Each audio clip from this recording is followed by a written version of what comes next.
സംസ്ഥാനതല സ്കൂൾ പ്രവേശനോത്സവത്തിന്റെ ഒരുക്കങ്ങൾ അവസാന ഘട്ടത്തിൽ. എളമക്കര ഗവൺമെന്റ് ഹയർ സെക്കൻഡറി സ്കൂളിൽ നടക്കുന്ന സംസ്ഥാനതല പ്രവേശനോത്സവം നാളെ മുഖ്യമന്ത്രി പിണറായി വിജയൻ ഉദ്ഘാടനം ചെയ്യും. വൈവിധ്യമാർന്ന പരിപാടികളോടെ നാടിനെ ആകെ പങ്കെടുപ്പിച്ച് പ്രവേശനോത്സവം അക്ഷരാർത്ഥത്തിൽ ഉത്സവമാക്കി മാറ്റാനുള്ള തയ്യാറെടുപ്പിലാണ് സംഘടനാ സമിതി.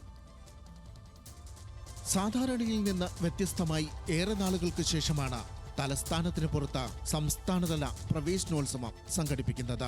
അതുകൊണ്ട് തന്നെ വൈവിധ്യമായ പരിപാടികളുടെ അകമ്പടിയോടെ വിപുലമായി തന്നെയാണ് സംഘാടക സമിതി പ്രവേശനോത്സവത്തിന്റെ സജ്ജീകരണങ്ങൾ ഒരുക്കിയിട്ടുള്ളത്.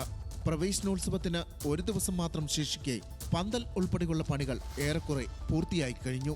കക്ഷി രാഷ്ട്രീയ ഭേദമന്യേ നാടിനെ ആകെ പങ്കെടുപ്പിച്ചുകൊണ്ട് പ്രവേശനോത്സവം ജനകീയ ഉത്സവമാക്കി മാറ്റാനുള്ള ശ്രമത്തിലാണെന്ന് സംഘാടക സമിതി ചെയർമാൻ കൂടിയായ മേയർ എം അനിൽകുമാർ പറഞ്ഞു. ഞങ്ങൾ പ്രതീക്ഷിക്കുന്നത് എളമക്കര ആയതുകൊണ്ട് തന്നെ, ഈ സ്കൂളായതുകൊണ്ട് തന്നെ ഈ സ്കൂളിൻ്റെ പരിസരത്തുള്ള നാട്ടുകാരിലൊരു വലിയ വിഭാഗം ഏറ്റവും കൂടുതൽ കുട്ടികളെ പ്രവേശിപ്പിക്കുന്ന സ്കൂൾ എന്ന പ്രത്യേകതയിൽ ഇവിടുത്തെ അധ്യാപക രക്ഷകർത്താക്കൾ അതുപോലെ തന്നെ നല്ല ഒരു ജനപങ്കാളിത്തത്തോടു കൂടി തന്നെയാണ് മുഖ്യമന്ത്രി ഉദ്ഘാടനം ചെയ്യുന്ന പ്രവേശനോത്സവം ഇത്തവണ നടക്കുക.